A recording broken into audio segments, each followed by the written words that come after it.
In the name of the Lord Jesus Christ, we welcome each one of you for today's bread of life.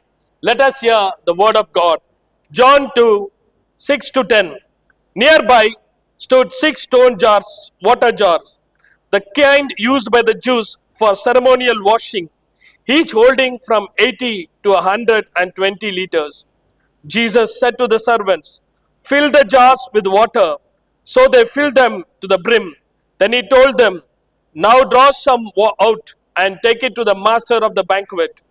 They did so, and the master of the banquet tasted the water that had been turned into wine. He did not realize where it had come from, though the servants who drawn the water knew. Then he called the bridegroom aside and said, "Everyone brings out the choice wine first, and then the cheaper wine after the guests have too much to drink. But you have saved the best till now."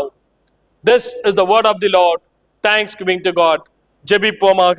தகப்பனே, இன்று நாங்கள் கேட்ட இந்த உணவு வார்த்தையின்படி தகப்பனே, அப்பா, பந்தியிலே wine தீந்து போகும்போது தகப்பனே ஒரு அதிசயத்தை செய்து, அப்பா, அந்த தந்தியில திருமண காரியத்திலே ஒரு அவமானம் வராதபடி அந்த திருமணத்தை பாதுகாத்த தேவன் இத்தனை குடும்பங்களை, ஒவ்வொரு குடும்பங்கள், சபை ஒவ்வொரு குடும்பத்தையும், இந்த வார்த்தை கேட்டுக்கொண்டிருக்கிற ஒவ்வொரு குடும்பங்களும் எத்தனையோ நிந்தைகள், அவமானங்கள் தடுக்கும்படி தகப்பனே இந்த வார்த்தை தேற்றது போல ஒவ்வொரு குடும்பத்தையும் இந்த வார்த்தை தேற்றட்டும் ஆண்டவரே.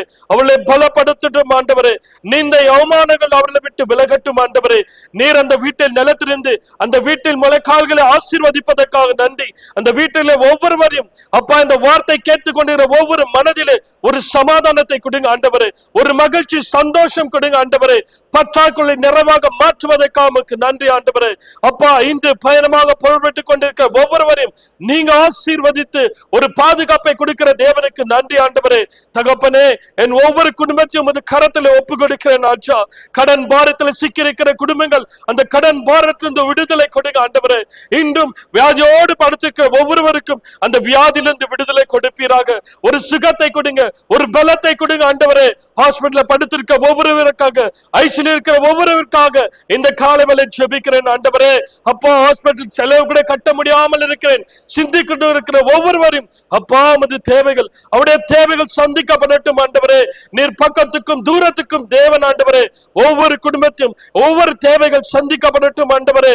ஒவ்வொரு குடும்பத்தையும் சமாதானம் எழுந்த குடும்பங்கள், அப்பா, தாய் தகப்பனும் பிள்ளை மத்தியிலே சமாதானம் எழுந்த பிள்ளைகளுக்கு சமாதானத்தை தாங்க ஆண்டவரே. அப்பா, இந்த வார்த்தை ஒவ்வொரு மன்னா இன்று உணவாக கொடுத்த இந்த உணவை ஒவ்வொருவரும் பெற்றுக்கொள்ளும்படி ஒவ்வொருவரும் நீங்க ஆசீர்வதிங்க, வெளியெடுத்துங்க, பொறுப்படுத்திக் கொள்ளுங்க. இயேசு கிறிஸ்துவின் நாமத்தில் ஜெபிக்கிறேன் ஜீவனுள்ள நல்ல பிதாவே, ஆமென். ஆண்டவர் உங்களை ஆசீர்வதிப்பாராக.